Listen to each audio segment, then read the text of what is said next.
gonna make it short and sweet, y'all. It, you know, that 3 minute thing, I mean, I don't understand now why y'all can't really learn anything and what's going on in the school, you don't get the 3 minutes. And then a whole lot of folks don't wanna come in here because you got no room. I mean, y'all relaxed and comfortable, but you should make it comfortable for the people that knows what's going on out there while you all enjoying yourselves. But anyway, I like to say this. I never seen nothing like this in my life. I don't know what type of people that actually dealing with the education thing. I mean, it's enough rackets in the school to build a joke. And y'all sitting in here with doctor degrees. I don't understand. And y'all don't take it serious till somebody dies. Man, y'all can prevent it, avoid all that. I mean, I'm gonna tell y'all what's going on. Y'all creating gas that y'all can't smell when y'all let all this negativity go into these schools and then try to pretty up. They say I'm the one that got rid of the other supervisor. No. I didn't get rid of him. I didn't know what, the superintendent, like I said, we had a communication and we came from the same place. But when I was looking at in the school system, he didn't need to be there. And it ain't that I did it, because I did it. But I was complaining because he was in that seat. But I'm worse now because he's not in that seat. And it's the same racket, but it got Kool-Aid on it. Man, I'm going to say this. I'm asking you all that's on this board, start walking in the school. I mean, you all got the more over these children than anything. Whatever y'all say, y'all can get rid of everybody that work there. I ain't never heard the board getting rid of the people that work there. But since y'all have that authority, walk through all these schools, go and see what's going on. And then, when you see teachers, this whole thing is like baby dolls in these schools. I mean, take pictures if you think I'm joking. It's just like baby dolls, a fun ball. I mean, just ain't no education going on. You got 2 or 3 people might be learning and go somewhere, but they've been surrounded by all the rest of the children that's been influenced by whatever else going on in the school. Man, y'all really need to change this 3 minutes thing. Y'all need to make this thing a little bit bigger and listen to these people, because it's been going on quite a long time, man. I mean, when y'all gonna wake up? Sir. Dealing with these folks' children. Your 3 minutes is up. Yes, sir. Thank you. What is your name? Ron. Just Ron? Right. Okay, Ron. Thank you. That's not all of that.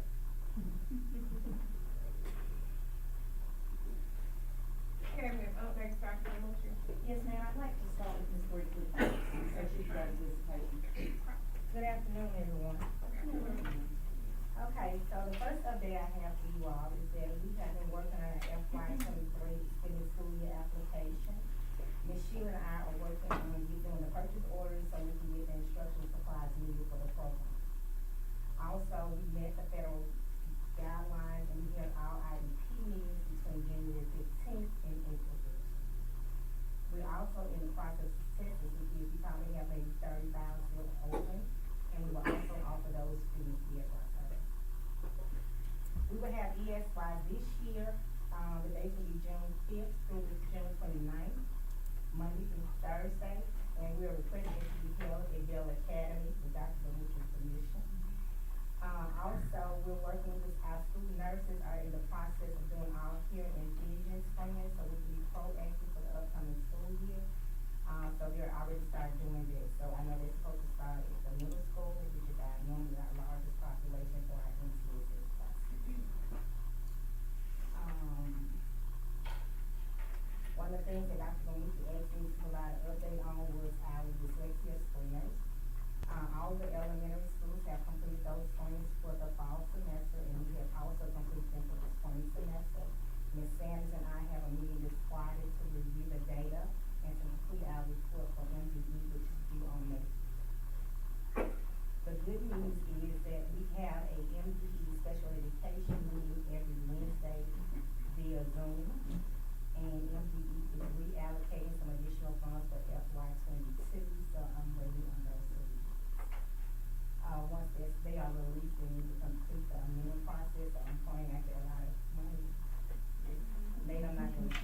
Okay, so I know one of the other things today that you all wanted us to talk about was our contractual provider, Rosemont Consulting. I have Ms. Emily here with me.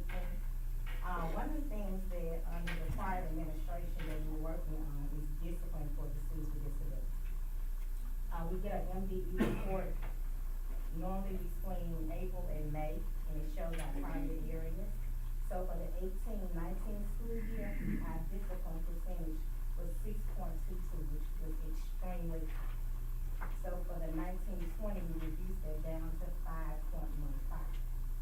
For the 20-21 school year, we reduced that to 2.11%. The district goal is less than 2%, so kudos to our team for getting it close. So we're waiting on the new report to show what our data is. Rosemont Consulting started working with us, I wanna say the fall of 2020. And the reason we asked her to come in is because our data shows that we were suspending students at a higher rate for students with disabilities as opposed to regular students. So keep in mind, when I say students with disabilities, that includes our inclusion students as well as some of our self-contained students. So that was the reason we ended up working with them, so we can try to reduce that number, because we were basically been flagged by MDE saying, hey, this number has to be reduced. So we're getting close to that target. I'm hoping with this new report, it will be less than 2%. We have made some tweaks to the discipline ladder in the last 3 years, so we think that has something to do with the number going sky high, so we do see some changes with that. One of the things that I work with the principals on is making sure that I'm involved in suspensions. Before they can suspend someone, they need to call me, text me, let me be a part of that conversation, because we have to provide services to all students after the 20-day of out-of-school suspension. The other thing that we worked on in Rosemont is that we did have a interagency agreement with TK Martin out of Starkville, but we had an issue with transporting our parents to and from Starkville. So what we decided to do with our Rosemont contract is they have an assistive technology person that was actually in the district yesterday. And so she provided that service, so the parent did not have to leave. So that was one of the things that we have also. And that's all for my update, Ms. Emily, to say about. Okay, so, yeah, so basically along with the special ed, department and the things we've been doing there, we also started in January doing some social emotional learning with with all the children in the district, along with, your teachers and, coming into your schools and kind of meeting whatever needs they felt needed to be addressed as far as social emotional learning. So in, 21-22, we came in and did some social emotional learning in the district, with your counselors, with, a lot with your teachers, and with the idea that they would kind of pick it up and start implementing it into the classroom. And then of course, in the fall, of 22, things were a little bit different, and, that contract was not renewed, but then in January it was. So, you know, for those of you who are not in the education field or have not been in it, social emotional learning is just what you learned and I learned as a child. It's just things like empathy, teamwork. It's just got a different name. So it's things that people do automatically, and that's kind of what we go in and talk with teachers about. You're already doing it. You just don't realize that that's what you're doing. Anytime children work in small groups, you're doing social emotional learning. You're teaching them how to work together, how to construct things together, how to be positive with each other. And your counselors do, you know, a lot of empathy type things with them. So it's not really something that's new, it's just a different term, okay? So part of social emotional learning, some of the goals are that, you know, it's to access the whole child. So it's a whole child approach, as in we want to meet all of the child's needs so that they can be successful as adults, okay? Throughout their life, they learn how to work together, to get along with other people, how to accept others' opinions, how to be self-aware and self-motivated, okay? Social emotional learning has also been shown to boost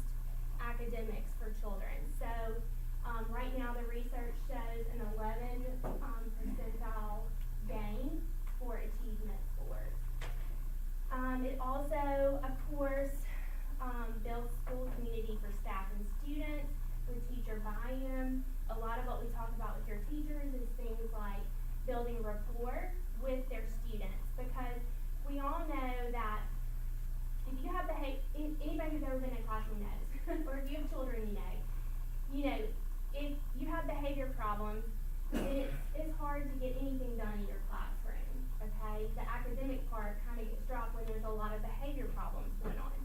So the idea is that teachers learn to build relationships with their students and how to interact in a positive way with them so that they can be proactive with them versus kind of reactive to everything. And it's been proven that building a relationship with your behavior children typically stops a lot of the behaviors. It's also, and I just said this, but increases pro-social behaviors, empathy, kindness, those kind of things. Creates real connection, rapport in a relationship, and the long-term benefits of social emotional learning when started at a young age are all those things. They learn how to manage themselves, they understand the perspective of others and can relate to them, and they learn how to make sound choices about personal and social decisions, all right? And we see that a lot with our older kids who are maybe, you know, with our behavior kids who are a little bit lacking in some of their self-management, you know. But when we go in and we teach them strategies for how to manage their behavior, when you start feeling like, you know, you start feeling anxious or nervous, what can, you know, or you're worried about something, what can you do? You can take it with them on those things. Okay, so the other thing we've done a lot of is writing FBAs in depth. And so FBAs in depth, and I actually attached a sample one to y'all's handout, just because I think it allows you to see kind of what they look like, what it is we're doing. So this is not a real student, this is a made-up kid, okay? I just named him Johnny. But it gives you an idea of what the functional behavior assessment is. And kudos to you guys, because I go to a lot of school districts, and I just want to point out that, you know, your MTSS teams, when they are asking for functional behavior assessments on their tier 3 or even sometimes tier 2 students, they're asking for help with their behavior. That's wonderful, because it will hopefully stop and curb that behavior before they ever get any further in the process. And that's what we want. We don't want to refer every kid with a behavior problem to Ms. Brinkley. We want to be able to try to work through and solve some of these problems in our classrooms. So it helps with tier 3 data collection and interventions. It also curbs behavior for students with repeated and severe behavior problems. And you guys, schools have gotten really good at recognizing this is a severe and repeated behavior problem, and we need to work with this kid and come up with proactive strategies to keep these behaviors from occurring. And it offers individualized interventions to achieve positive outcomes, along with offering positive supports and strategies to help your staff be proactive versus reactive. If you've ever been in a classroom, a lot of times teachers are reacting to situations, and so we want to be proactive versus reactive. And the functional behavior assessments allow us to see what the function of the behavior is, why the student is doing the things they're doing, and then we offer those strategies in the behavior intervention plan to hopefully help curb that behavior and stop some of it. Okay?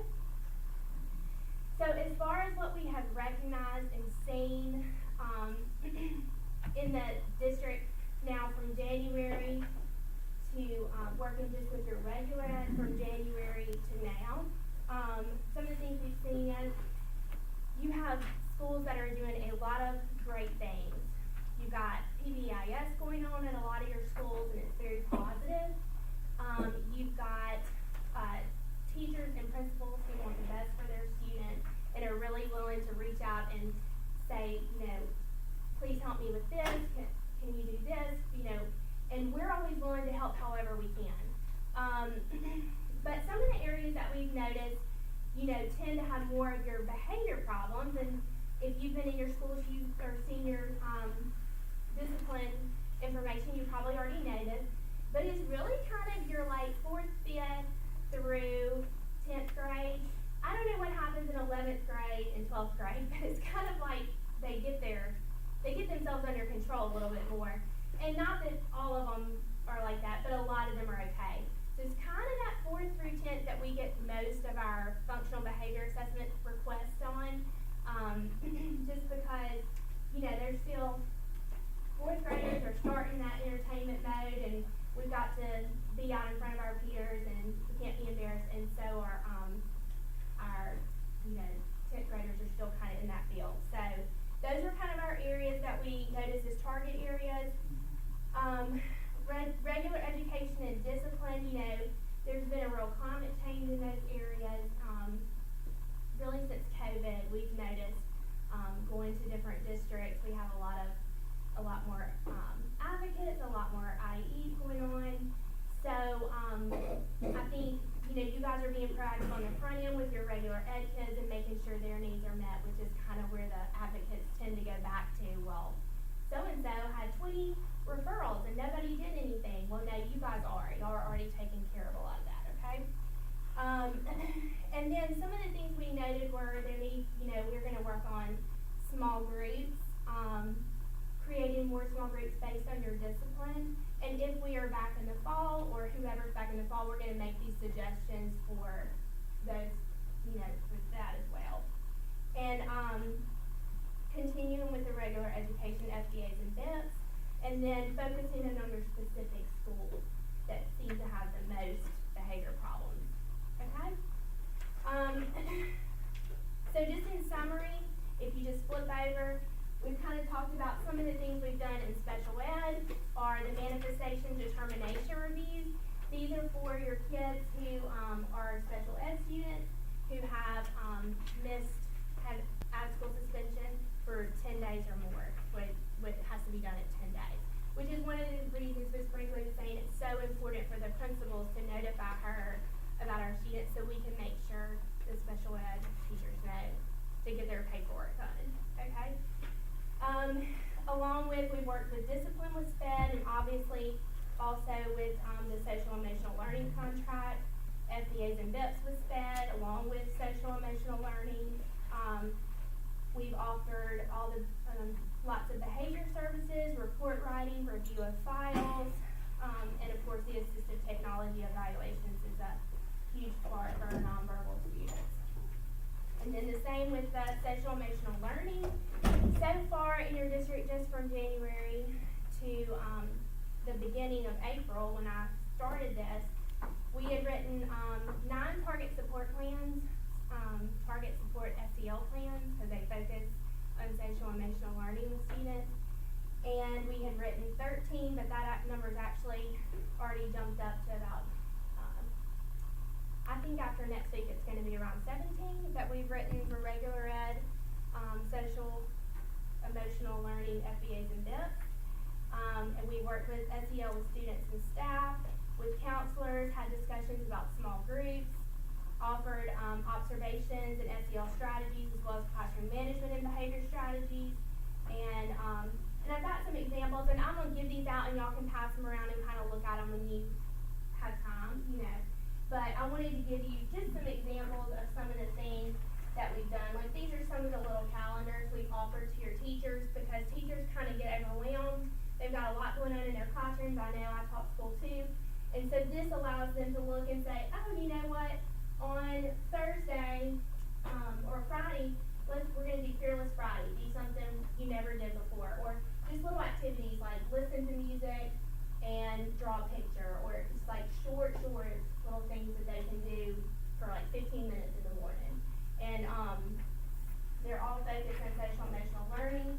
And then with your older ones, which we offer these to everybody, but the, other ones are focused more on kind of your older kids, courage, gratitude, those kind of things. Some other things we've done are some test anxiety for several schools that requested it. So these are just some examples of that, and it just printed off too, so y'all kind of pass those around. We talked about self-care. Here's some photos of some kids doing some social emotional learning activities. And I printed 2 self-care things, so. Anyway, I think that kind of gets us. I probably talked over my time, and I apologize. But, do y'all have any questions? Okay. Ms. Brinkley wanted to highlight too in the back of your, Oh, I forgot about that, y'all. PowerPoint, yeah, something exciting. So last week, about a couple months ago, I had a self-contained teacher, Mr. Rushing from CCMS, said, hey, we haven't had Special Olympics since before COVID. Can we do Special Olympics? And I said, no, we can't do that without all the paperwork. But we can do something for the school district. So if you look on the back of it, we had our first track and field day at the middle school for our self-contained students there, as well as the high school. And we also had where the regular ed students came out and assisted them. And y'all, when I say I was only over there for like an hour, but y'all, I wanted to come, go change clothes at home, put my tennis shoes on, and enjoy the day. So next year I will be with my kids out there. I'm just letting y'all know that. But it was a great day. I mean, so next year's gonna be offered to all, you know, so it's gonna be great. Get your checkbooks ready. It'll be fun, I wanna do it too. Thank you. Did you all have any questions? Good job.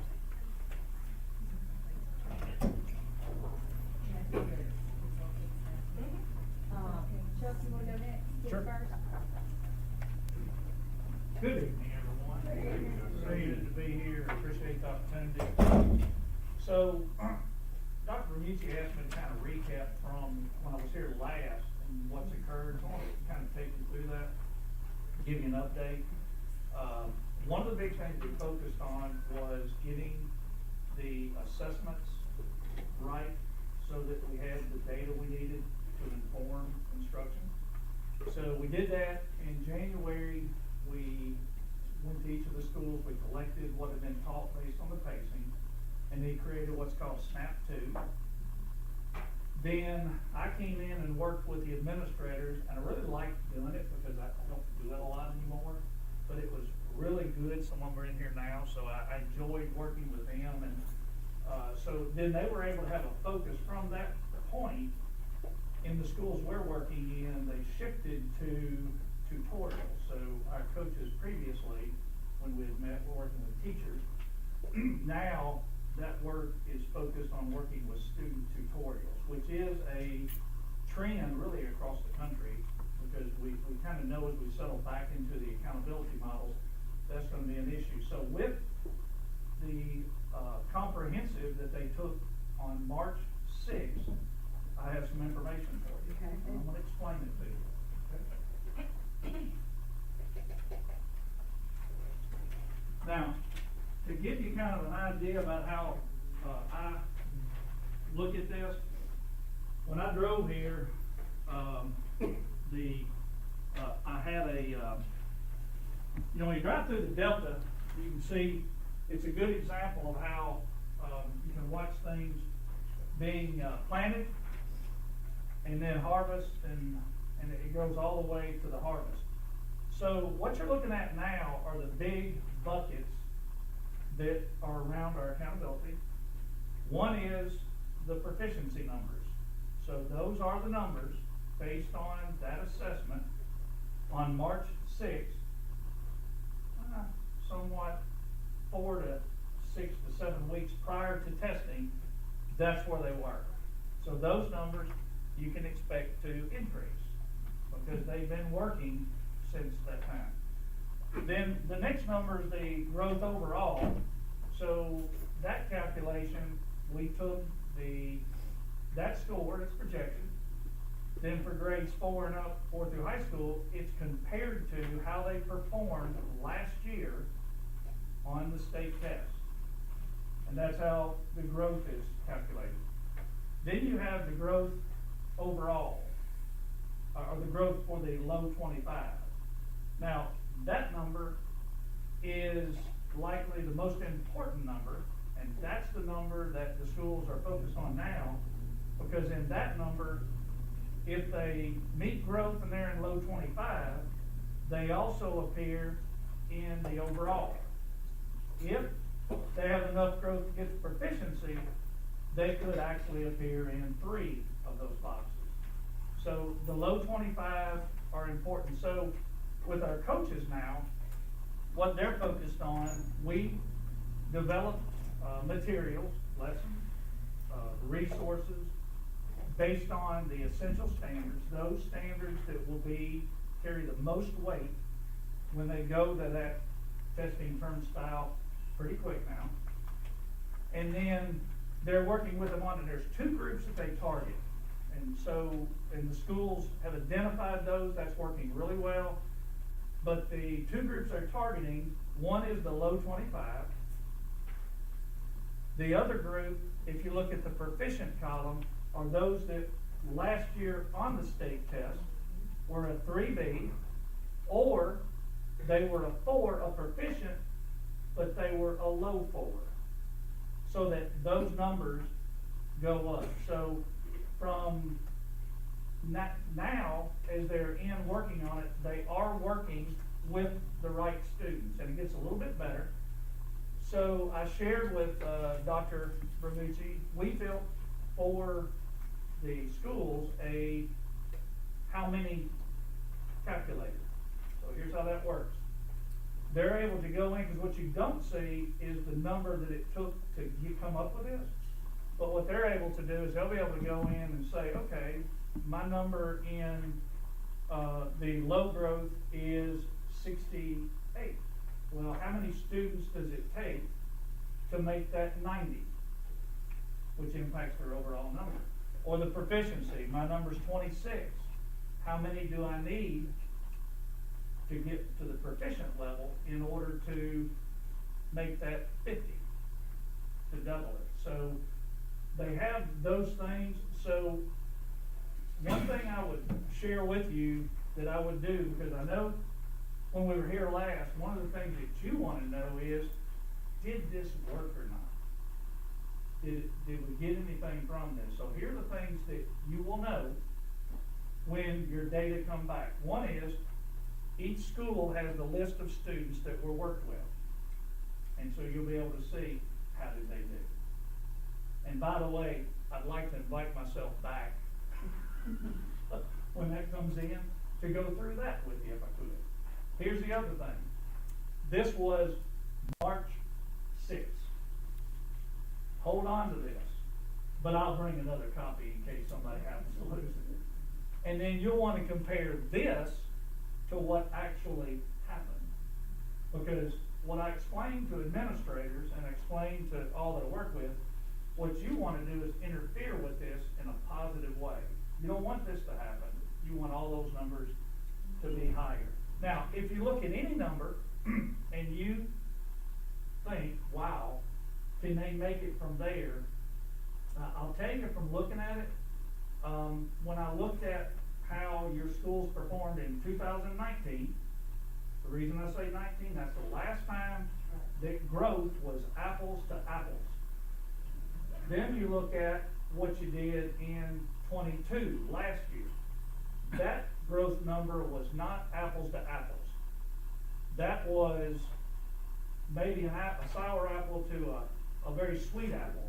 Big difference, because when we came out of COVID, we probably had in 21 the lowest baseline since MCT2. Everybody with me? It was just a low baseline. So it was a lot easier to meet growth. Now, all that to say, when I look at yours and I look at where you are on March 6th, it appears to me, and if they're working with the right kids, your schools have a chance to be where they were last year, and some of them potentially better. And schools across our state, remember we had this discussion, if they stay the same as they were last year, they probably had a very good year. Now next year, that's not the case, whole different issue. But you're gonna see across the state, we had, I think, district-wide, across the state, maybe 5 F districts. Well, that number's gonna increase. It just is, because the growth is different. We had a ton of A's. That number's going to decrease. And it'll go back to what, so they're gonna settle into the model, is what I'm saying. We can't do anything about all that, but the reason that I mentioned that has nothing to do with, I love kids first, but you as a district, one of the things I always encourage everyone to do, to not make rash decisions comparing this year growth to what you got last year, because they're not the same. Now, this year, coming year to next year, now you're back to apples. Make sense? But your folks have a good plan. Now, the other thing I'll tell you is they really have, when I've been able to work with them both of those times after SNAP 2 and the comprehensive, the administrators and some of them here have bought in, and they work well with the superintendent. I don't have to, tell you that, you probably know that, but that's important in your school culture. So, any questions? Yeah, we'll see you when the scores come out. There you go. And I know I invited myself, but I do wanna come back when they come out. And if you didn't hold on to this sheet, I'll be sure to bring one then. How about bringing a colored graph from March Yes, till the end of school, and see what we're gonna have the colored graph, it'll automatically show us what we did. yeah, so they're talking about from March until the end, how they're going Yeah. until you get there. Unfortunately, they're giving some tests, the schools can probably do that somewhat, but, this time of year, here's the problem. The schools wanna be kinda careful how much they test kids, cause you don't want them to burn out, because sometimes by the time the kids get to the test, they don't even like it, cause you tested me too much. And I even kinda share with them, better give them some rest along the way, so that they're ready to go. But now, the schools, are likely doing that, and as far as we can tell, they are, so that they know, because if I know that I need this number to go up, and I know I've got 10 possibilities, and I need 4 of them to come through, I'm gonna do it. And the other thing, and I'll kinda end with this for no other questions, the schools know the names. Because what you're looking at are numbers. And numbers don't move near as well as names, because it makes it personal. So I think if you go into any of the schools you do visit, if you ask them, who are you targeting, they can tell you. And from experience, that makes a big difference. So I think you're gonna be pleased with that. Other questions? Thank you so much. Good job. Thank you. Thank you.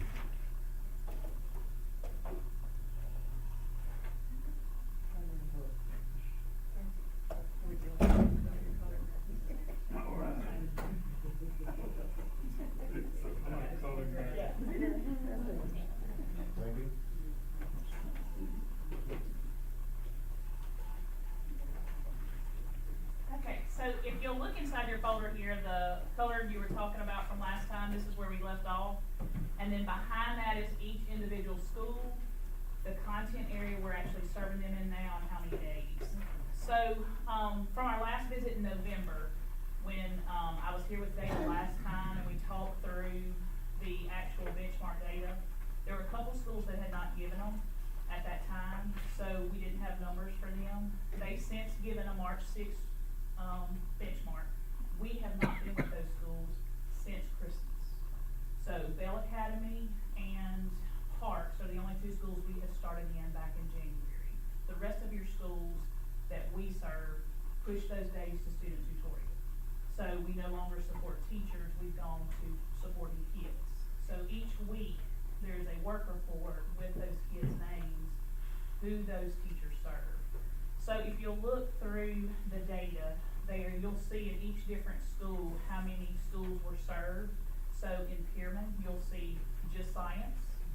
So you will see where they were at winter, and that's in the purple, and where they are gray in March.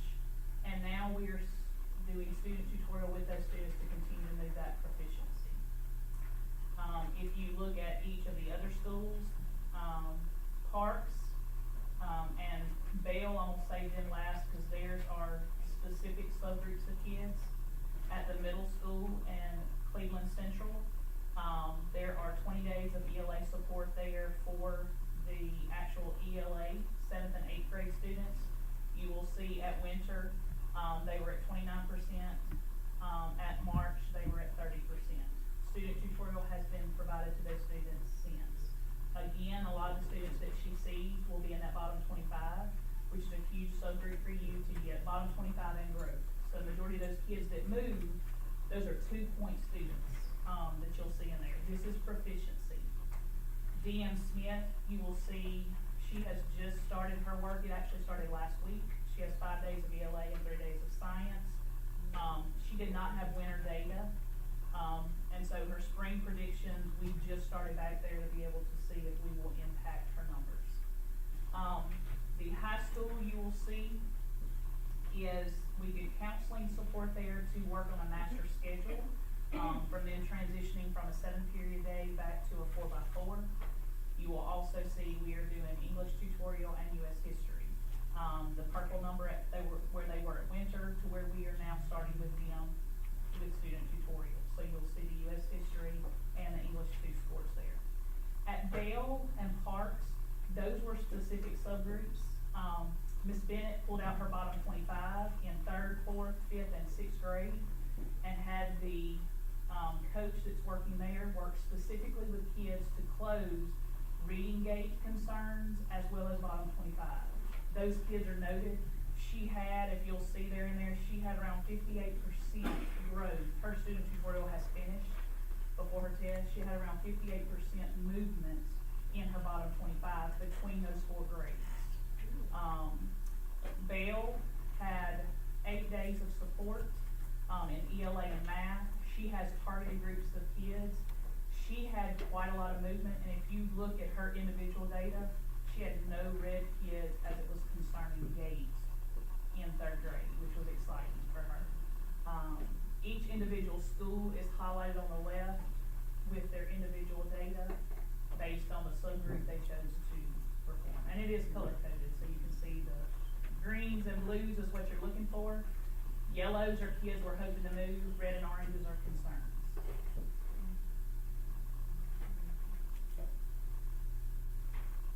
I know that's a lot of information. Questions for me? So between now and the time your contract is up with the school year, Yes, sir. so now you go back and re-strategize this? So on how you we- move those kids in the orange? So all the kids in the orange and the red are in tutorial right now. So like at Mr. Johnson's school, she sees those students.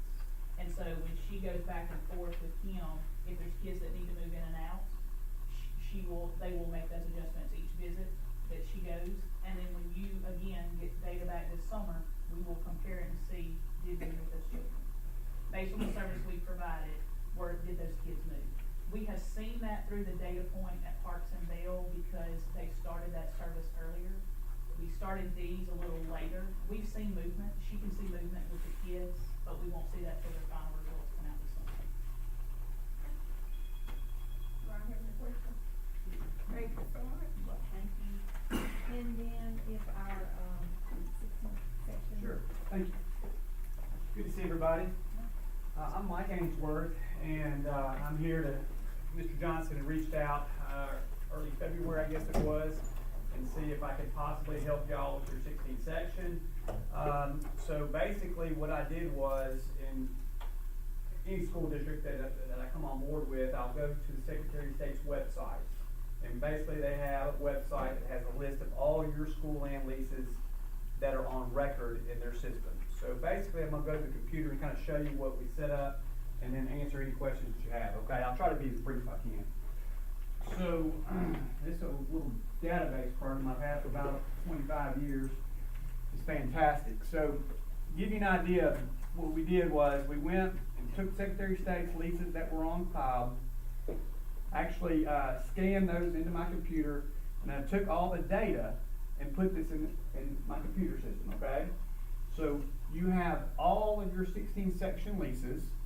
Well, excuse me, some of those are going to be 99-year leases, which we'll go into that at a different time. But you have a number of annual rentals where, let's just say,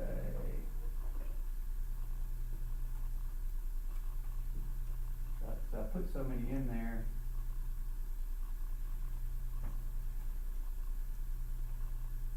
But for instance, you'll see that one right there. That came from the Secretary of State's website, right? But I need to get down to your annual rental payments.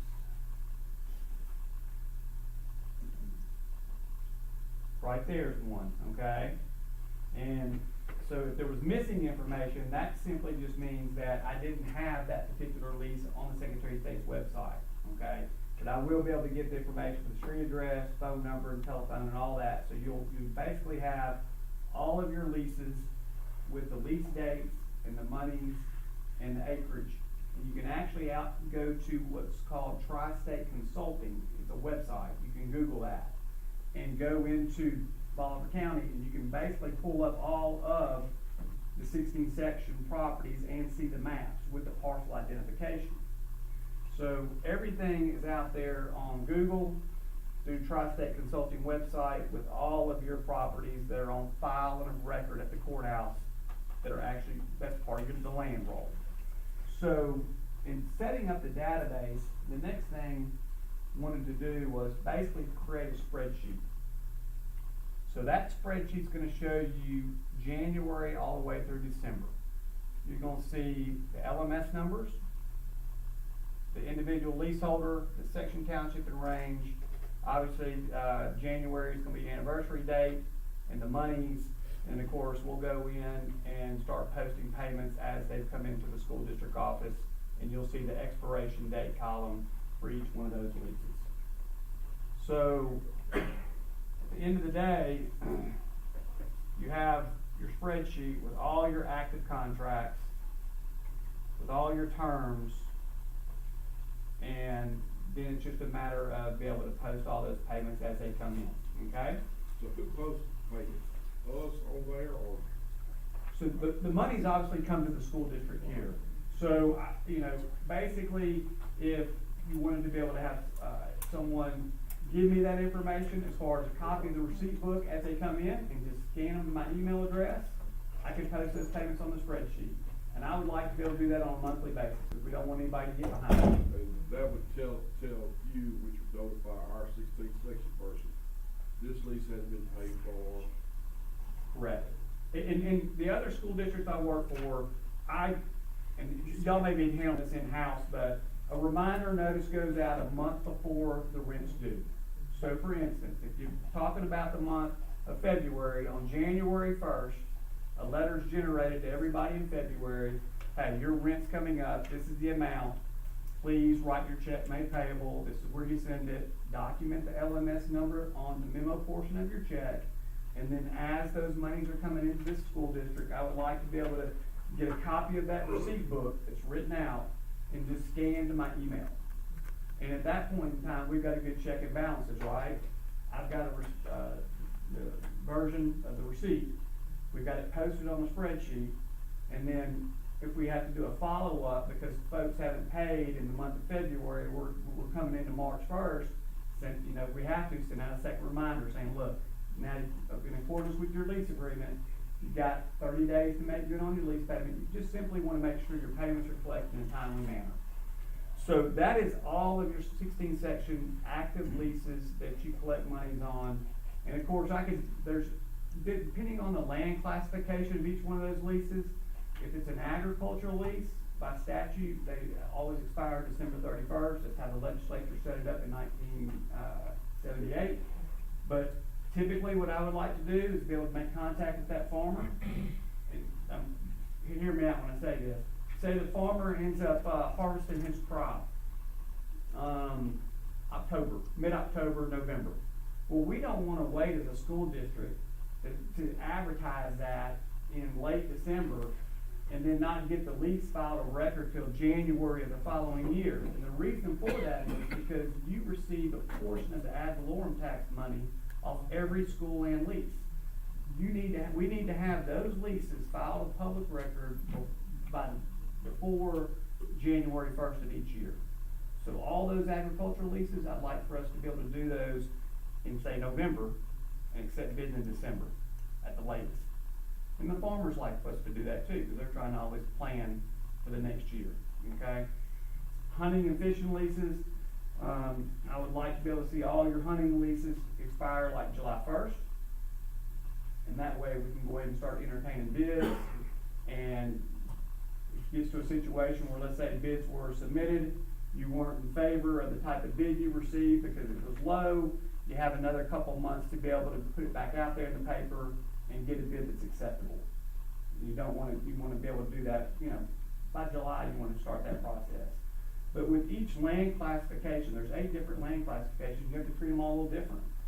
Those agricultural leases and hunting leases, you have to advertise in your paper 2 consecutive weeks, you accept bids at a regular scheduled meeting, there's sealed bids. On an agricultural lease, you can conduct a public auction amongst the bidders, that generates more income to your school district by doing it that way. On the hunting leases, the section code, section 29.341, the existing leaseholder would have the right to match the high bid. So you send out a bid packet, obviously, to all the folks that you're, the prior leaseholders, they receive the bid packet, they fill out the bid sheet, they put their check in the bid sheet in a sealed envelope, you open it up, and then you conduct it based on, the way the law reads for each one of those classifications. But, that's in a nutshell kind of what I've done for the school as far as setting everything up. That's all of your active leases in a spreadsheet form and a database. And I apologize, so for instance, let's just take a look real quick. So do our people have access to what you created? Your folks have access not to this database, but to that spreadsheet for sure. And that spreadsheet has all that same information right there, with the exception of the mailing address and the telephone number and the reported booking page. But basically you have that spreadsheet, and I can share that spreadsheet with each one of your board members. You wanna put when the money comes in, you want to be the one to put it on there, okay, now, 16 seconds, you gotta put it on. It does not matter to me, one way or the other. I just wanna be able to know what's being collected, so folks don't ever get behind. And that way, if you're doing it, you'll know. Correct. Most of the school districts, what they'll do is they'll scan me, and I represent 16 school districts. So if they'll scan me that receipt book, a copy of that receipt book, I'll go in there and post that payment on the spreadsheet. And then I know that, let's say, they were due in February and it rolls into March, I'll send them one more second reminder notice saying, look, your rent's past due, this is when it was due, and then we'll follow up. And if they don't pay at that point, then the last thing would be just a, basically a final notice to collect payment. Auditors will come into each school system, okay, and they'll do a random sampling of 16 sections, and they'll take a look at them, say they'll do 15 leases, and they're gonna wanna see that the school district has collected the monies based on the contract. So hear me out when I say this. Contract reads 60 days, if they don't pay within a 60-day time frame, they're in default. Well, if you didn't collect the payment, and the auditor looks at that, they're gonna say, why didn't you cancel the lease? Or if they look at it and you collected it, and this, I don't quite agree, but let's say you were 15 days collecting the rent past due of the 60 days. They may write the school district on a finding. I'm not saying I agree with it, I'm not the auditor, but at the end of the day, we wanna collect the monies, and we wanna collect the monies in a timely manner, and you also wanna collect your ad valorem tax. The ad valorem taxes are just as important as the rent. I don't know what the breakdown of percentage of revenue that comes to this school district based on collection of ad valorem tax, but most of them are about 40%. And so, significant income comes in on your property taxes and the collection of those taxes. And I would follow back up with that tax assessor's office. You always have your land sale last Monday in August. What I would like to do is get that list, say, August 1st, to see who hasn't paid. Send out a little reminder notice saying, look, your ad valorem tax was due last Monday in August. In order to comply with your lease agreement, please show us proof that you made payment by that date. Call it August 31st. If they fail to come in and pay the taxes, we'll know that next month from the tax assessor's office, and we need to get it collected. Those are monies coming to your school. Okay? Oh, now that of course would be a different agreement with you than what we've got, right? Oh, no, sir, I handle all other, you pay me by my time, and that's how I get paid. So at the end of the day, you can use me as much as you need to use me, or as little as you need to have me, whatever function you need from me. But I wanted to let you know, when you hired me, this is what I do for every school district. That's how I set everything up. Mr. Johnson, you work closely with him to make sure we're getting. Yes, and him and Mr. Wade and Ms. Fuller will all have to work together. It is very simple, believe it or not. At the end of the day, you write a letter, you tell them that the rent's due, when the money's come in, a receipt is written, you scan me a copy to my email address, I put that information in that spreadsheet, and we just keep going. And when we know when those leases expire, because, give you an example real quick, it's kinda neat, that's why I like the program so much. Alright, let's say we wanna say, what leases expire in 2027? Okay, so you can see, it's gonna, what that database is doing, it's pulling from that lease expired column, right? So we know, there, you got 1, 2, 3, 4 leases expire in 2027. Okay? Let's say you say, Mike, and this happens a lot, I represent a lot of schools up here. I mean, I represent LaFleur County School District, Greenwood Consolidated School District, Yazoo City, Humphreys. You'll have a lot of folks show interest in hunting leases, okay? Oh, you don't have any hunting leases? Okay, what about agriculture? We know we got a bunch of agriculture. Agriculture and residential. All right, so let's look at agriculture. And commercial. All right, so here are all your, well, you don't have many agricultural leases. That's all that I found. You got 1, 2, 3, 4. But, you know, obviously with having that information, you know when they expire. I did notice this. In all your residential leases that you have, which I've already scanned all those leases in my computer, I've got every one of them in there. They have a rent escalator already in that lease. Let me show you real quick. Am I taking up too much time? No, this is. Okay. Good information. Okay. It does go up each year, that's exactly right. I'm sorry. But it's not much of an escalator. is it? And it's not, and I tell you, that was one of those that the law allows you to do, those rent escalators. But those leases are going so long. Let's take a look at one. Okay, so there's a lease, did it in 2006. You did it for 40 years. You adjust it every 5 years, right? Okay? John assumed that passed the state. It did. It did. States. Yes, sir. But I will say this, I did cut, when I went to the Secretary of State's website, this was kind of information that they may have on their website. They may have the rent being $395 on that particular lease in their website, but in reality, the rent's $435. You follow me? Yeah. So what I'm gonna do is I'm gonna make sure that Ms. Fleming at the Secretary of State knows, hey, the lease payment's $435. You need to adjust that on the portal site. And it's automatically adjusting that every cycle. Well, on these right here, you've already, 5 years. all the way through the term, and you did that with just about every one of them. So whoever was managing, that's how they set it up.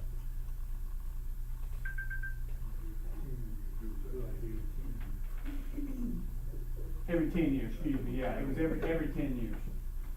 And that's by law, every 10 years is the minimum that has to be reappraised. That's what I don't know. Do you all have any more questions? Do you have anything else for us? I don't, not at this time, but hopefully we'll get a chance to meet again, okay, and discuss a little bit more of what I found, okay? Well, I've been on the board 15 years, and 16 sections of leases are a pain for 15 years. But, and let me say this real quick, and I've been doing this since '93, okay, and I represent a bunch of them. If you set it up the way we guys have this set up, and I get a copy of that receipt, as people pay, you won't have any problems, I can promise. Okay? And you call, I'm gonna get my phone number out real quick, so if you have any questions, you can call me. Mr. Johnson, you got? 601. Question. Yes, ma'am. The board member, go ahead. Hello? Go ahead. Do we have anyone that is in default right now that we know of? I can't answer that because I've not received any payments to post on that spreadsheet up to this point, so I don't know. The last one that we had, that was in default, we came last month and asked to terminate that lease. The last month, there was a lease termination, so that's the only one that we know of so far, after going through all the leases. say that, the minimum number of years you can have a lease is 10 years? No, ma'am. On the, residential leases, you can have up to 40-year contract. Actually, the reappraisal is a minimum of every 10 years. So what you were noticing on that, which you didn't have a chance to be able to see it. But, most of your, residential leases and commercial leases, you have a rent escalator, and they have already been adjusted every 10 years throughout the entire 40-year contract. Okay, all right, thank you. Well, lenders require them to have a 4-year lease. Absolutely. Because if you get a 30-year mortgage, they want 10 years beyond that 30-year mortgage. Ma'am, oh yeah, 601-624-6010, that's my cell number. And my email is mike.ainsworth, spelled AINSWORTH, 01@gmail.com. Feel free to call me or email me anytime. Where you from, Mike? From Madison? Yes, sir. Thank you. You're welcome. You're welcome. Have to sign your sheet there. Okay, okay, so, next week, is Board Clerk Appreciation Week, and I want to say that while y'all are all here, so we could appreciate What our now? clerk for all that she does. Board Clerk next, I don't know why I was confused this morning. I think-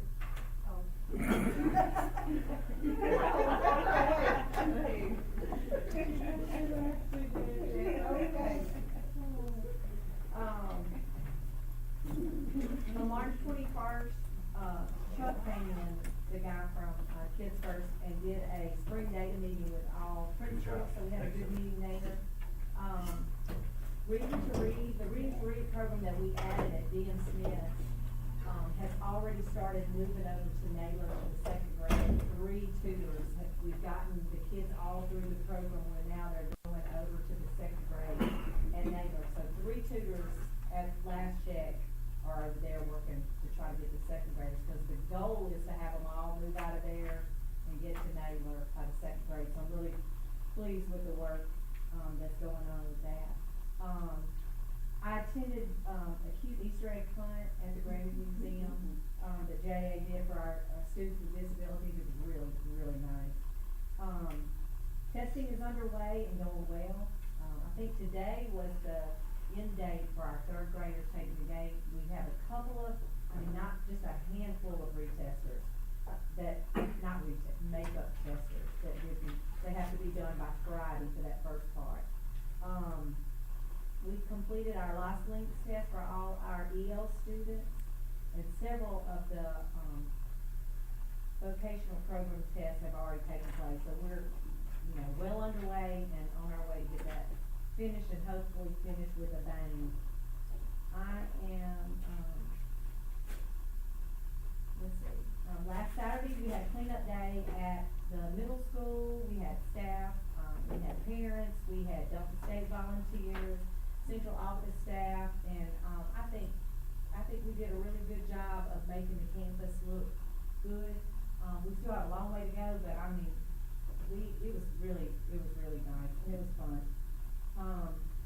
Summer school, planning right now, we had our OAC meeting, for construction this past week, and I had been working on setting where to put elementary summer school, and my plan was to do it at D.M. Smith.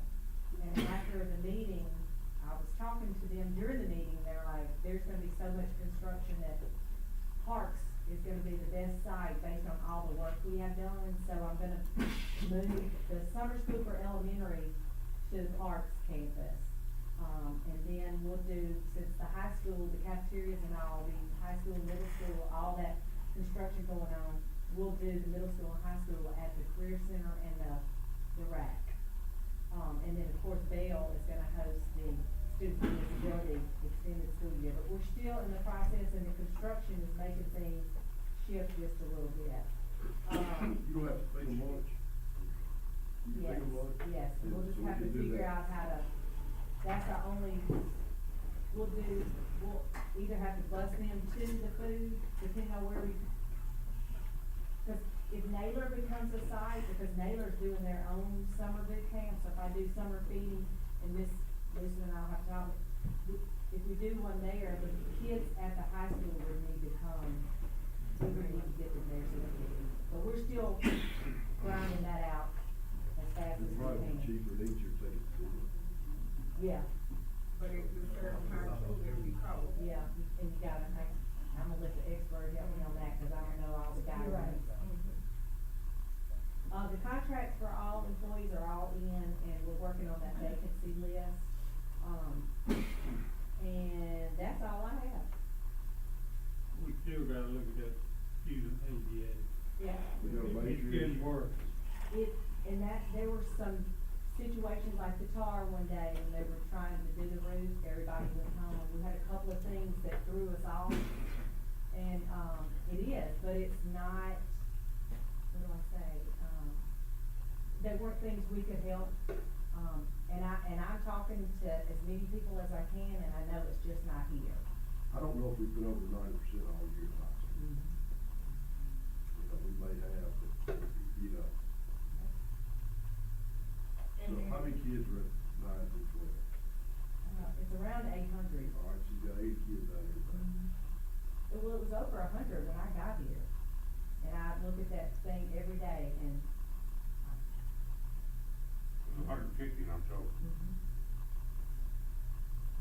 So, I mean, right now, you're at 83%. But I mean, I'm hearing it from lots of people, so I mean, I'm not saying that's Every day. okay, but I actually was going somewhere today and found 2 of our students and called an SRO to meet me up there, and had a conversation with them outside. I'm sure everybody thought something was wrong, and it was, because they weren't in school. And one of them's a senior, and she was supposed to come see me after her dentist appointment she was walking to, but I know where she is. That's 2, that's, I mean, 100 something missing there. I know. And then if we look back at last month's graph, she provided us a graph that gave us a year. And actually, where we are now is where has been our trend for at least the last 2 to 3 years. But, you know, you had the COVID years in there, and those numbers are all Right. jacked up. There's carry over, that apathy or You'd have to go whatever back is to carried over. 19 to really look at the trend. I know in 19, we were 93, 94%. Yep, All right, do you have anything else, Dr. Moore? I don't. All right, Ms. Fuller? Hey. Alright, so we got a few business office updates, this month, our general updates, talk about the district maintenance bank account and school service bank accounts, both been reconciled for the month of February. The district maintenance, fund balance at the end of February was $17,662,849. We spent $2,111,177, and we brought in $6,587,333. Food service fund balance at the end of February was $1,454,302. They spent $213,363 in that month and brought in $235,000. The monthly update tonight, we'll talk about our FY22 single audit. That report has been uploaded to OSA's website, so it is available for public viewing. I provided each of you with a copy of that, audit to kind of follow through my updates. I'll start on page 34, we'll talk about our leases. Winter leases, gas fee 87 is implemented in the fiscal year 2022. This standard establishes a single leasing model for our accounting and reporting purposes. So this guidance is intended to enhance the accountability, consistency, and comparability of lease activities supported for governmental entities. So we currently have one lease agreement, and that's with Image Specialists, for our printer and copier services. So we have an annual fee of $118,020 for these services, and that lease expires June 30th of 2025. Any questions on that lease? All right, moving on to our long-term debt. If you go to page 36 and 37, talk about our current debt service that we have in the district. We have one $3 million note that was issued in 2017, with a maturity date of June 15th, 2029. It was originally issued for $2 million. We have 1.1 million, remaining outstanding. We have 3 qualified school construction bonds, issued in 2010, 2012, and 2013. We have our 2010, Q-Scab bond falling off December of 2024, and that was payment of $231,000, so that'll fall off at the end of next year. So the district can find ways to repledge that debt. We have a 2012 series of Q-Scab bond that ends in, March of 2027, and we have one 2013 that ends in 2028. We also have 2 installment purchase loans. You may formerly know those as capital leases. We changed the titles this fiscal year, so they'll be listed as installment purchase loans, in the audit. So we had a 2018, bus project. We issued that for $1.2 million, and it falls off in 2028 with an annual payment of $147,000 on the bus agreement.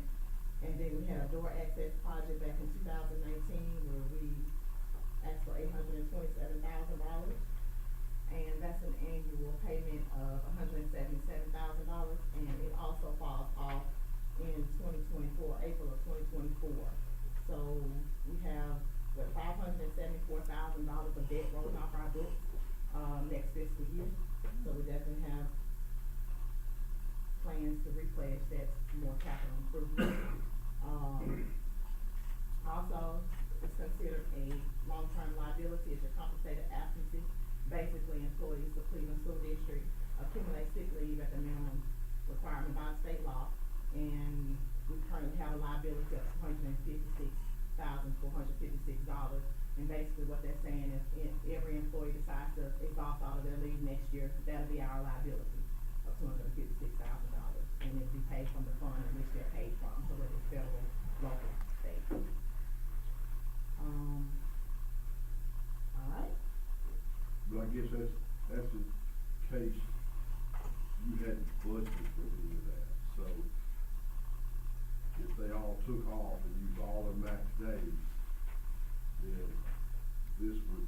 Your budget would be blown by $256,000. Right. Highly unlikely. Highly unlikely, but possible. But we have to make that a liability. Yeah. Page 18, we'll talk about our fund balance. So, I'm gonna only discuss our general fund, that's our district maintenance account. So in that fund, as of June 30th, 2022, our fund balance was $17,569,756. So we assigned $3.1 million to capital improvements. So that was your Parks Elementary capital improvement there. And we assigned $253,000 to student activity. And so that was dispersed across your student activity fund as well as your athletic fund. So the difference of those numbers is $14,139,770, which is unassigned, meaning that's what the district has left that's not assigned to anything in their fund balance as of June 30th of 2022. FYI, the general fund increased this year by $5,798,728 from 21 to 22 year, and $1,097,000 from 2020 to 2021. So the district is trending in the right direction on increasing its fund balance by almost $6 million this past year. In our final section to talk about is our financial statement findings. Of course, management, which is my office, and Dr. Ramucci and Mr. Johnson were responsible for establishing an internal control system that pretty much safeguards all of our assets. We had two findings which show some areas for improvements this year. Both of them had to do with year-end closing procedures. So basically, during our testing of their cutoff of accounts payable, they noticed instances where, expenses should have been approved to FY 22 and wasn't. Basically, what that is that we paid some bills in July, August, and September of last year that was actually received or rendered in June 30th or prior in the last fiscal year, and those should have been approved back to the books to show that they actually was rendered and spent in FY 22, and that didn't happen by $221,266. And the second one was the same kind of thing, which recording some of the debt that we just talked about, our Q-SCAP sinking funds, recording those properly, as it relates to construction projects. So that was missed by $447,365. Both of those were corrected by audit adjustments. So they were corrected, but he had to write them up, of course, for this oversight at closing of after books this past year. We have implemented some procedures and processes in place to prevent that this year. Last month, you all. Well, it's easy to correct it, all you gotta do is go back and. It was corrected by audit adjustment. So when it gets corrected, In other words, it can happen this year, you're not gonna get something paid, what I'm talking about, something not gonna get paid until July. Oh, it happens every year. We Right, can't prevent it. right. We've done it for So- years, and we had to go back and. So what we have to do in July, August, September, and October, before October 15th, before you close out for FIT, I would take all of those dockets and any invoice date that has a June invoice date or prior, I'm gonna take that claim, that expense, and approve it back to the books in June 30th, before I submit our final financial data to MDE. Okay. So we just gotta apply the 23 to the 22. 22 has been closed out already. So Right. it was corrected by audit adjustment.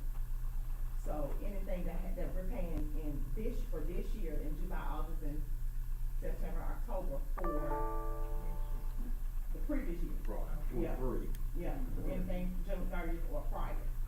Yeah. So we put those expenses back on the books For the proper month. for the proper For the month. proper Recording budget. expenses in the month that it actually happened, yes. So that's what we failed to do.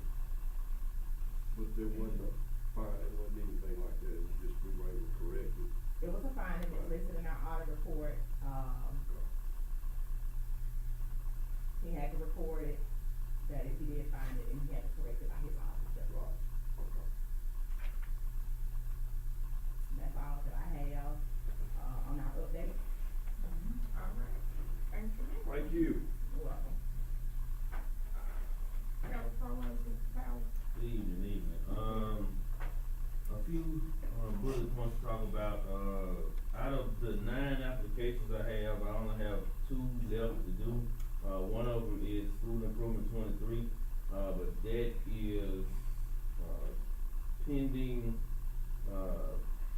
the position at Naylor, that you all approved the MTSS person, because I can't finish the application until, a person is hired, so I know how to put their salary and benefits in. And so the other one is a homeless grant for about $90,000. I, put the other applications ahead of that one, cause that one's not due until the end of the month, so I had that one done. And I just submitted the ESSER 3 application yesterday, I think.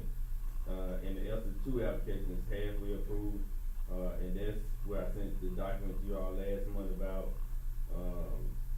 saving the district a good amount of money with salaries and stuff. So we did have some more to go in there, so it'll be about $500,000, that'll save the district, in salaries for next year. And also spending deadline is here, so, schools know they were sending them in right and left, trying to meet the spending deadline, cause the school was on the deadline. And also what we noticed in some budget meetings where we want to move strategically with our budgeting, because I guess in years past, the federal program person in a school principal, admin, and the business manager, they all never sit down and just talk. Cause you'll have a lot of redundant line items and unnecessary budget items that you could better use the money. So, I know this year with the upcoming application, Ms. Fuller and I have a great communication where we're talking with principals about what the needs are, and I'm trying to put it in my budget, she's trying to make sure, the thing is, we don't want a whole lot of overlapping, because if I can put personnel in there, she can put some other stuff in her budget, that way, it's good for her and it's good for me. And it's also good for the school, because the school's still gonna get what they need, but they're gonna get more of what they need. Yeah, and that's gonna help me carry over, because in the past, what I noticed was, the district carried a lot of personnel, and federal carried just a lot of supplemental stuff, but you can put the personnel in there. Personnel is gonna take care of your 85%, because, you know, people get paid every month, and the request is gonna come for those salaries and benefits, and that's gonna take care of the federal portion. So, and then you left the budget, like supplies, technology, and, probably some travel or some PD. But that's generally what you have left after you budget your personnel, and anything other than that, come out of the district budget. The needs assessment is gonna close this Friday. I sent out a report, yesterday to all the schools, asking them to get some more participation, but I can extend it and send out another report tomorrow, because we did have some low numbers at some schools. I sent text messages out to the schools. We had a few that did not have any students take the survey yet. So, I sent something out, and I made sure I included them in it to make sure that they were aware. We've been talking about this for a couple months now, and that's gonna lead into the next bullet point with the school plans. We gotta have accurate data, accurate survey results in order to plan for next year. So that's one of the reasons why I'm on them about making sure we had the right survey results, have these survey results. I need feedback from everybody, and that way in the summer, when I have to do the district plan, I have the right data, I have enough data. And the thing is, with a district this size, you'll at least want 70 to 75% of your student body and your parents and community members to complete the survey. You wanna have a good snapshot. And that's about it. And probably in the next coming weeks, since the money's gonna be cut off, we'll be working on, file folders for audit purposes. Trying to make sure we have all our documentation coming, because in the world, federal world, it's not if they coming, it's when they coming. They coming, so we're just gonna work on making sure we have our papers filed, our indicators, so when they do come, we have everything here, but that's it. You don't have no questions? Thank you, Mr. Towers. Mr. Johnson? Good evening. Good evening. ESSA project updates for ESSA 2. We met on Friday with the construction, contractors for the ESSA 2 project, and they told us some great news. They said they had 22 rooftop units that they was waiting on. We received 21. So they're only waiting for one rooftop unit. But now that only relates to our elementaries, the RAC and C, and our career development center. So they anticipate on having all that installed prior to the start of the next school year. And they intend to have everything finished up by December of 2023, that's this year on ESSA 2. So we should be able to close out on time and meet the federal requirement of closeout for ESSA 2. Now ESSA 3, of course, we still don't have any updates on the actual timeline on the unit. They still anticipate sometime between July and August of when those will ship, not when they will arrive, but they will ship hopefully sometime during that time. But they are starting on the bathroom renovations. They have started Cypress, they have honestly started the roughing, and I think next week they should start with the tile. They'll start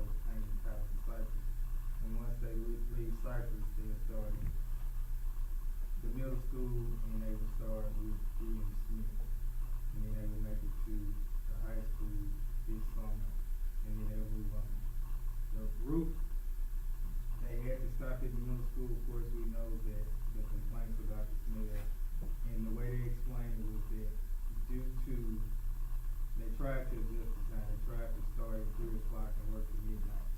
But the way they have to take off the roof, they have to be able to put it back on right after they take it off. And they wasn't given enough time because at night, if they was to have to take it off in the day, it was gonna be interfering with the school, the sound noise. So they assured us that come July, end of May, soon as school is out, they will actually start back, and they would start with the middle school and high school at the same time. So they anticipate finishing time should remain the same. They should be completed with both the middle school and high school roof sometime mid-August. The school will be in, but they say most of the stuff that they will finish it until the finishing it. And I think they did have a change order that they anticipated us, but I think we ended up finding the money that was seen, the middle school and gas pipe. But I think we found it money from that. Yeah. We found it. And the final thing is the education facility revolving loan funding program. And we do have that in our board package tonight, just to kind of give an update. We did receive notification that we would receive $750,000. Of course, we submitted for the $1 million, which would be interest free. But with the state bid, they awarded every district that applied. So every district applied received funds, so it reduced the amount that most districts got. But they anticipate that it may be some additional funding coming because some districts didn't accept the funding. So that it may increase. They said somewhere between $10,000 and $15,000 that we could see. And what we're looking at utilizing the money for is for the windows and doors at the middle school and high school. So we're gonna kind of figure out which avenue and how much money the district is willing to add on, because the project itself, we cannot just take a $750,000 project and do it. It has to be over there now. We have to contribute some from district funds. So whether it's 800,000 or 900,000, the 750 from what he explained to us on yesterday, they would deposit that, they would get that money directly to us. It's not reimbursable. The only thing we can't do is put it in an interest-bearing savings account. We would have to put it in a separate savings account, separate banking account, and then pay directly out of that account. That's if we choose to accept the funds. So she's coming to you all later, Well, and asking to open up that bank account. It's on our agenda, but I don't know if y'all want right now. Is it a loan? Yes. So, interest-free loan, and payback is what? 10 years. 10 years? So you take $750,000 divided by 10, $75,000 a year, you pay back. You got it. Any other questions?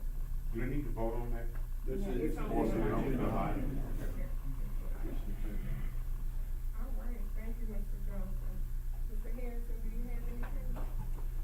I think you do have a copy this in here. Yeah, we got it. I do want to give an update on the water situation at the middle school. They did find 2 leaks, we still got a leak on the football field. Sprinkler system, so Coach Fletcher do have that set up for someone to repair that. So we still have water off on the sprinkler system for the football field at the middle school. And we also found a leak underground, in front of the field, so we got those leaks fixed. So we're looking for the water bill to come down. So those leaks are the leaks, and then we're at $4,000 this month. Yes, sir. Last month, fixed out. Oh. Thank you.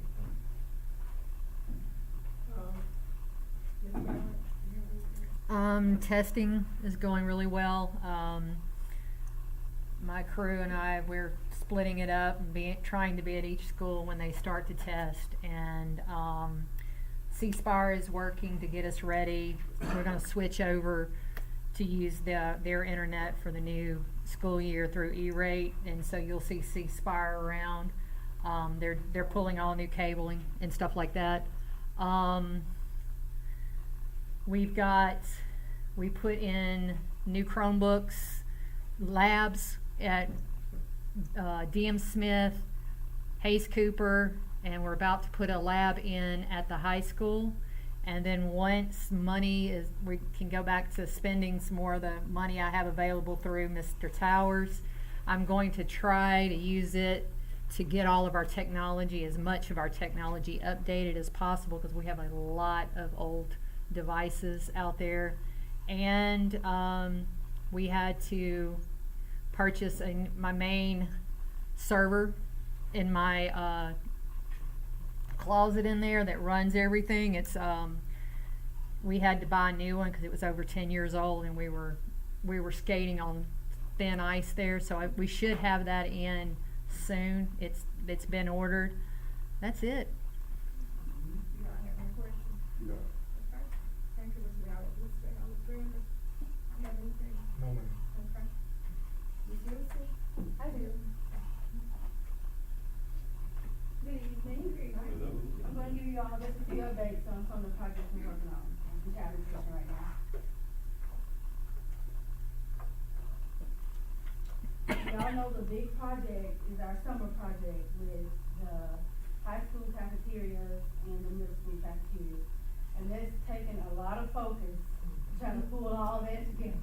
It's more than I thought initially. Well, the abatement of the 3 cafeterias is scheduled to begin after school let's say.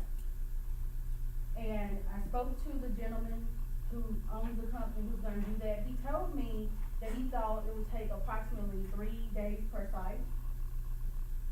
And that after that though, an inspector has to come out to do air quality tests to make sure that the asbestos is not in the air. So his estimate is that that's gonna take about 3 weeks to get that completed, the abatement. And that's, you know, pulling up the towel and stuff like that off the floor when you get it. That's what it is. I had a meeting with Palmer Hamilton. This is our design company that put together those designs you all have seen ever since last year. I had a meeting with them on Thursday to discuss making some changes to the wall and window graphics. And this is because once we submitted the project for approval to MDE, which we had to wait until we had pricing to do this. They're wanting some of the graphics to be more child nutrition centered instead of mascot centered.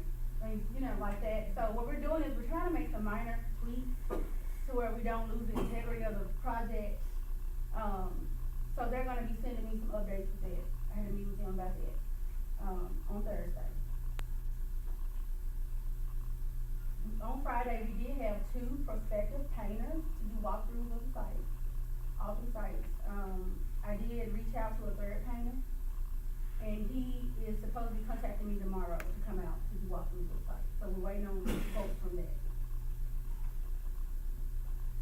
Eric Riles with 33 Green Creek Epoxy Flooring, he did walkthroughs on Friday as well. This is the company that's gonna put the epoxy flooring in all 3 cafeterias. They just came out taking measurements, things like that. I have requested electrical information from our design company and the company who we're gonna find out who's gonna be doing the serving lines. I'm thinking we're gonna have minimal electrical work to do. We're gonna have some, hanging lights. I know that's gonna have to be done. However, for the serving lines, we pretty much have all the electrical up there, but we may still have to do a little updating or something like that. And the district is supposed to be paying for that.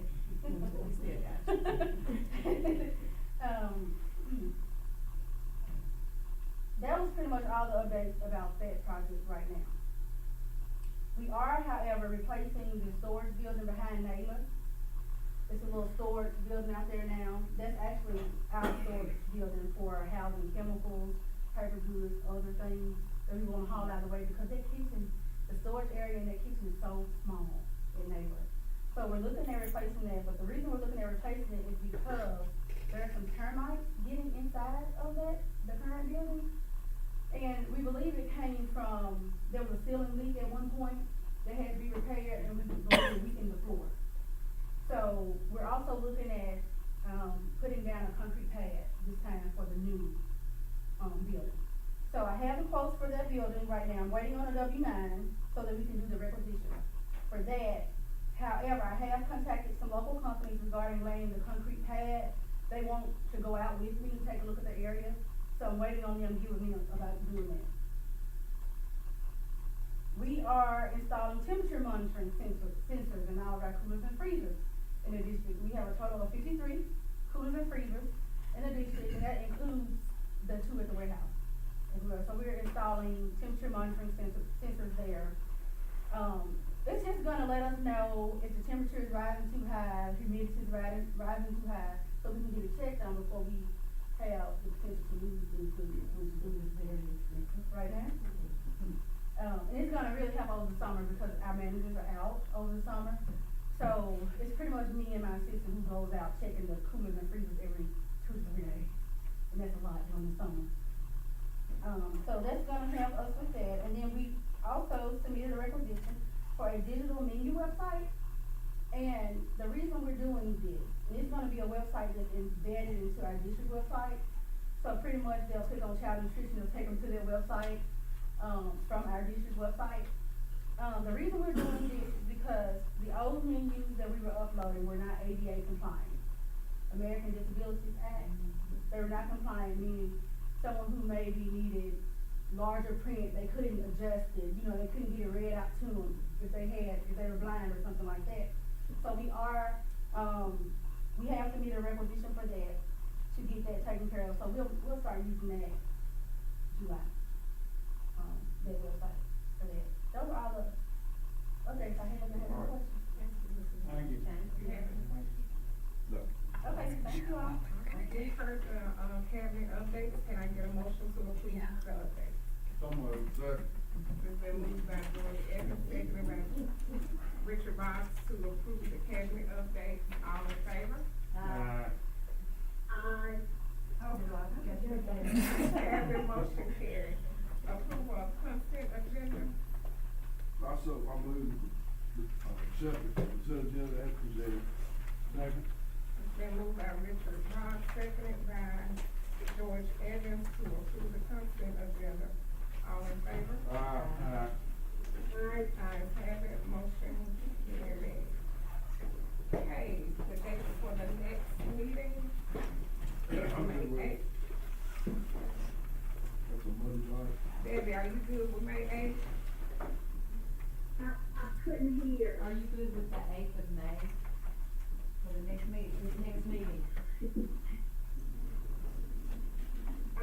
I mean, I'm still driving, I can't look at my calendar, Okay. so I'll just have to say yes. Okay. It's good, you good with it? All right, so we'll skip.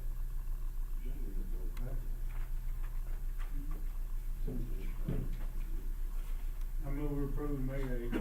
Second. Been moved by George Evans, seconded by Richard Potts, that the next meeting will be May 8th at 6 p.m. For claims docket, Ms. Fuller. I had a whole list, I'm gonna be real short after that. All right. Thank you. Oh, one of them you already answered. Okay. On the QSCB bonds. That's just repayment of those, I think next day, earlier report. Page 1, bio, paper. The Bio Academy is, paper from Dawkins Office Supply.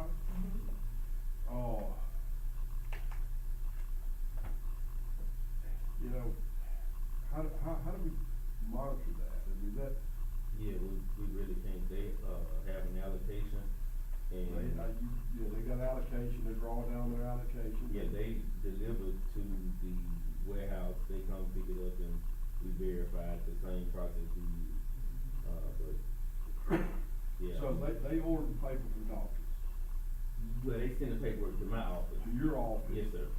They came up here. No. They, they, to the warehouse, yes, they come to the warehouse, picked up the paper, yes. and then you went through it out there. Yeah, yes, sir. Their Title I program. And I sent them Dawkins sends them the invoice, and they send me the invoice and the PO back signed, so we can pay it. But, you know, there's just no way of knowing if that's, if it's. Yeah, I kinda know what you're saying, but. Yeah, I mean, it's just, you know, I know that we're ultimately responsible for the money and for the procedures that will follow. Yes, sir. And, you know that as well as anyone.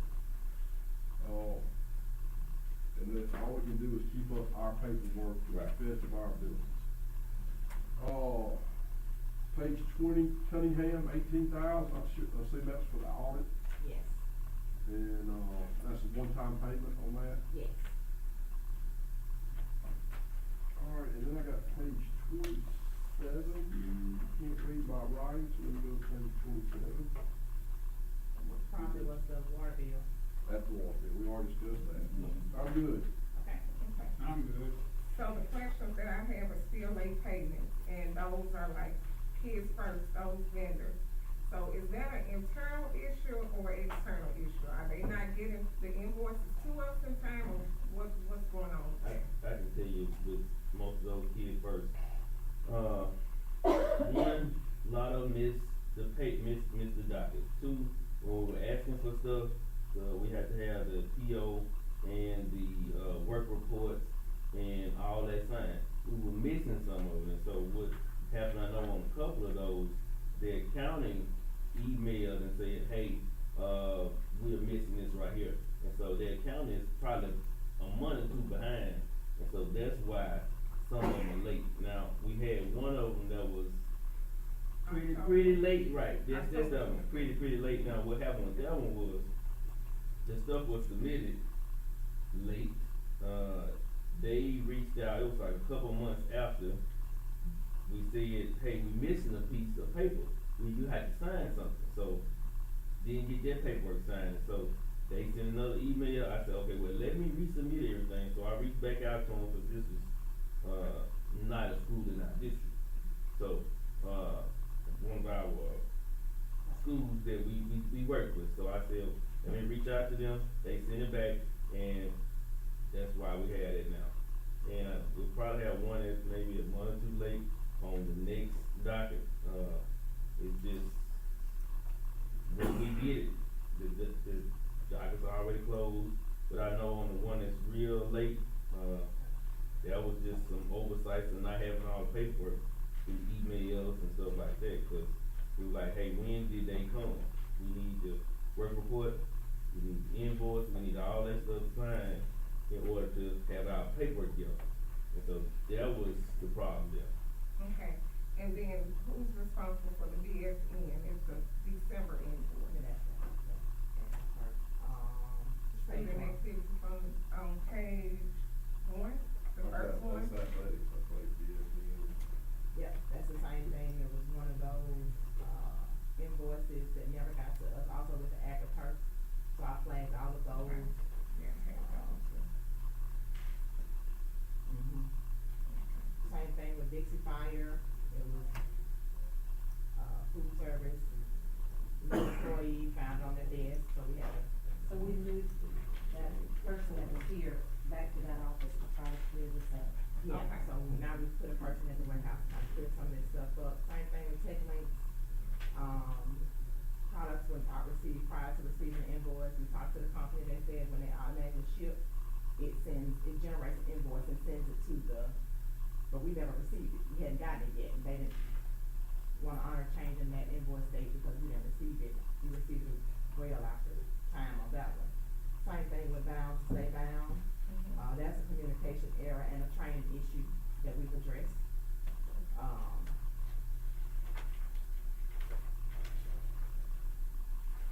Let's see, I think I flagged another one, that was an AgriTurf one, we talked about that one, and Waste Pro. Waste Pro was another one, the original PO was not enough to cover the expenses of the dumpster at Parks Elementary for the renovation. administration, so we had to go through the process of requesting more funds through we just trying to follow our policies, so that made us late on that one. And I think Ken was the last one. That was a repair Ms. Alexander had on a vehicle, that another communication error and training issue there. Okay. And I'm also concerned about the electric bill at DM Smith, $7,000. That's Bill Smith and Cypress. Right. And what I did is kind of like a comparison of the area, like comparing if we were looking at Naylor's bill and Pierman's bill, which are about the same size buildings, and together their bills are like $4,000. Okay. So, I think you'd have to add another building because you need that gym too. Yeah. That Use that a gym, lot. old gym, And Boys and old Girls Club over Cypress. there in afternoon. okay, but $7,000, That's high. very high. Oh, but it's, Are we, I think you all asked before about energy saving, I mean, do we have where the lights or stuff were So off that's- or what? We have that for approval tonight to see if we could advertise, so we Okay. can have a company come in and help us with that. we've already done that one time. We went through with Johnson Controls. Yeah.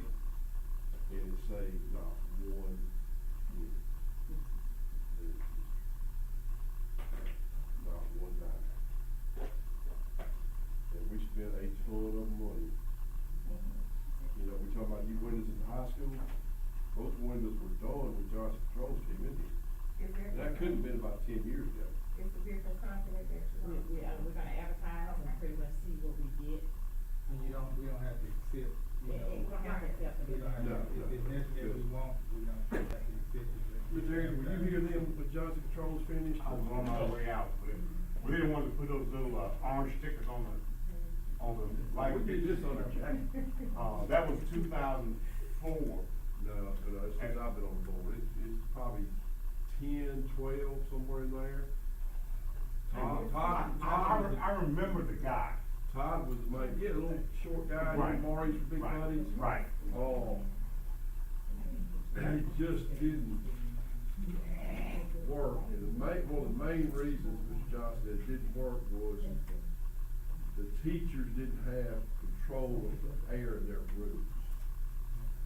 You know, you put the little thing on there. Yeah, we didn't put lock boxes on there to try to keep them, so they couldn't move it. You know, and the, maintenance director had he could set the temperature anywhere in the district from the computer. And, so if they wanted to use the auditorium, they had to let him know, so he could turn the air conditioner on in the auditorium the day before. The principal just couldn't go in there and turn it on. And, one of the good things about it, when you rode by the high school at night, you didn't see lights on in the classroom. It shut them lights off on motion, but maybe we can come up with something. Hopefully this time, a training, some type of staff training can go along with it. Cause we did it, the district did it. We put in ourselves. windows, we put in. That's right, it didn't work. Hot water heaters.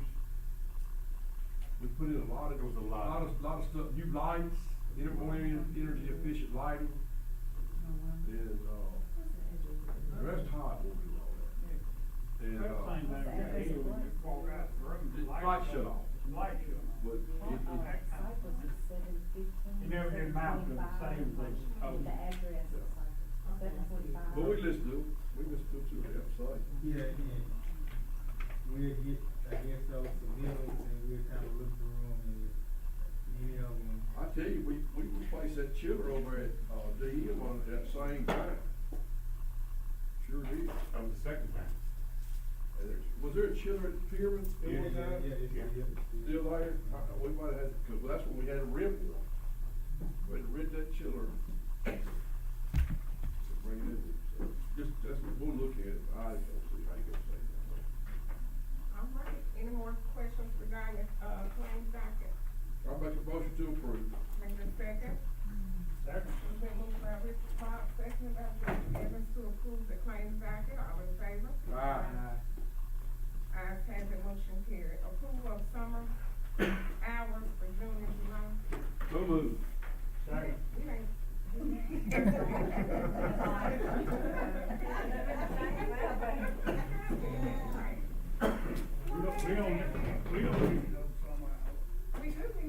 All right, I rescind my motion. I said my second. Wanted to add an extra hour on Monday through Thursday and then 4 hours on Friday. So I don't wanna do all of them just 4 days, and not on Friday because of the mail and all that, at least get that, so this is what I recommend.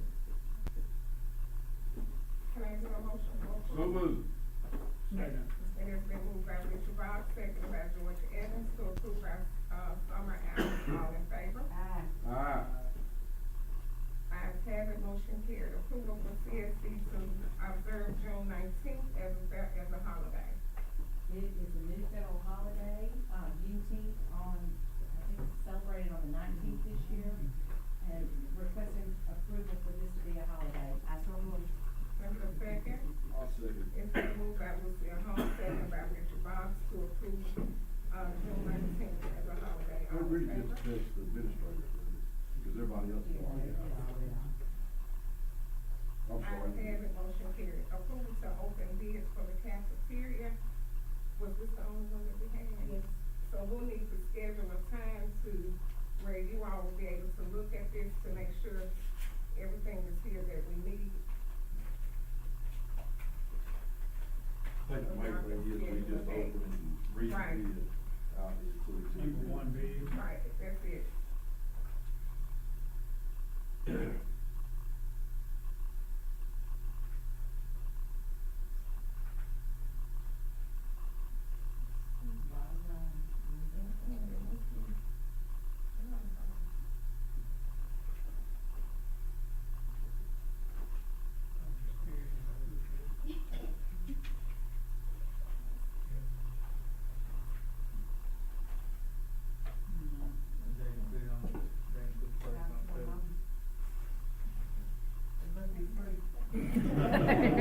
I guarantee you that.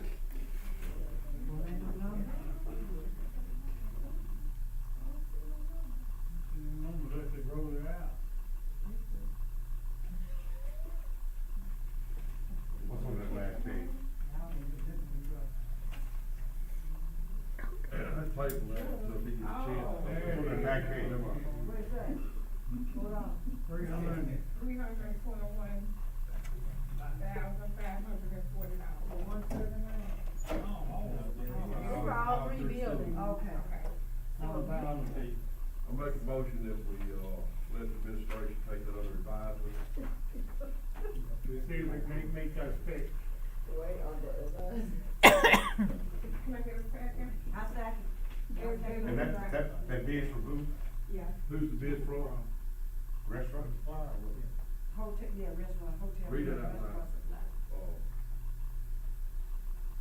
Lucille, read it out loud. What company is it? It's from Hotel and Restaurant Supply. For 300 and what? 321. Very back. 321,000, I think it was $450. Let's put it in the minutes and let them take it under advisement. We're not gonna vote on it. Right.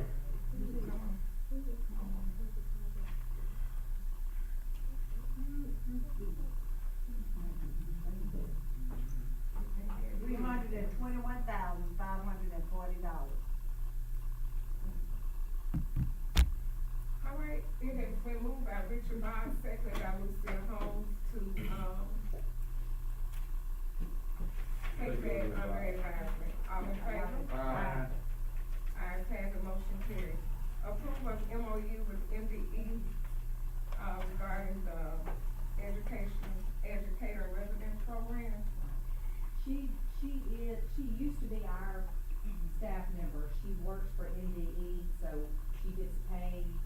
We recommend her and she is paid by NDE. So it's the same thing for many years. Many Y'all have years. any questions? You good with it, Lisa? Oh, yeah. Can I get a motion to I so approve? moved. Second. It's been moved by Lucille Holmes, seconded by Richard Bobs to approve number 9. Number 10 is approval for food services to apply for MDE NSLP grant. National School Lunch Program. Okay. Can I get a motion to approve? So moved. Second. It has been moved by George Evans, seconded by Richard in favor? Aye. Ayes have it, motion carried. Approval to accept the educational facilities regarding revolving loan fund offer $750,000. So, but we hadn't gotten a quote on windows and doors yet. No, we had to run the bid. We just said we're gonna get to $750,000.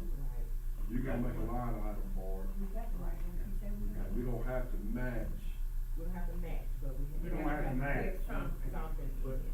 we'll have to put something. The amount of your bid can't be lower or the same as what you get. It has Okay, to be so more if than it'll be $1 billion, we're gonna put 250. I make, I second motion, George first. Okay, it's been moved by George Evans, seconded by Richard Box to accept the educational facilities loan offer. All in favor? Aye. Opposed? Ayes have it, motion carried. Approval of the Lear Hotel MOU for prom. I'm You have any good. questions? Yes. I mean, I'm sure they got all the insurances. I move with for Second. It's been moved by George Evans, seconded by Richard Box to approve the prom MOU. All in favor? Aye. Opposed? Ayes have it, motion carried. Approval for CSD to give Carroll County a bus to replace one that was destroyed by the weather. Mr. Alexander. The, bus for Carroll County, item number, what is that now? 13. Yes, sir, they had a bus destroyed back when we had, when they had the bad weather, so they sent us a request asking could we donate a bus, so, they asked for two, but I don't think the one got put on. We got buses to be donated. Well, Oh. we got one of the old, I'm just asking now, one is 27 years old, how old? 27. Is it safe? Yes, it's safe, it's Earth inspection. It's, I mean, it's something, well, with MDE recommendations, as long as they can pass inspection up to par, you can run, there's no such time as how long a bus can be on the road, as long as it passes their inspection. I move we approve. Can I get a second? I see they change that to 2 buses instead of 1 now. Yeah. Two. We still Oh, going. 1 instead of 2. No, Okay. And it's been moved by George Evans, seconded by Richard Box to approve the, bus donation. All in favor? Aye. Ayes have it, motion carried. Approval for CSD to apply for MCOX grant. Mr. Johnson. Yes, that's the MCOP, that's a normal grant, they will match, the grant is 10,000 per SRO that you have to be used towards, you can use it towards equipment, their actual salaries or anything like that. I think this past year, we received 30, and I think 30,000. All right, can I get a motion to Make a motion to approve. Second. It's been moved by Richard Box, seconded by Lucille Holmes to approve the MCOX, to apply for MCOX grant. All in favor? Aye. Ayes have it, motion carried. Approval to advertise for RFQ for energy services company. Mr. Johnson. Yeah, that is the one we talking about, where they come out, we don't advertise for them to submit proposals. Oh, okay. Can I get a motion to approve advertising? Second. It's been moved by Richard, George Evans, seconded by Richard Bobs to approve to advertise for RFQ for energy services company. All in favor? Aye. Opposed? Ayes have it, motion carried. Approve of personnel agenda. You don't have any questions? I got absolutely no question. Can I get a motion to approve? So moved. Second. It's been moved by Lucille Holmes, seconded by George Evans to approve personnel. All in favor? Aye. Ayes have it, motion carried. Discussion and table of policy, IEA intervention process. So can I get a motion to, Make a motion to table? table. Let's go ahead, since the next 3 are tabling, 17, 18, and 19. Can I get a motion to table? No, 20 approved. That's 20 is a, table. 21 also. So can I get a motion to, table 17 through 21? I so moved to table 17 to 21. Second. It has been moved by Mr. Holmes, seconded by Richard Bobs to table items number 17 through 21.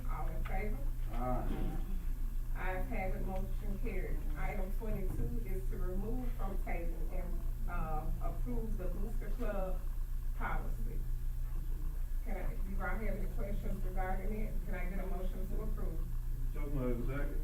It's been moved by Richard, George Evans, seconded by Richard Ross to approve the Booster Club, policy. All in favor? Aye. Ayes have it, motion carried. Remove from table the absence from duty policy. Are there any questions? No. Can I get a motion on the second? So moved. Second.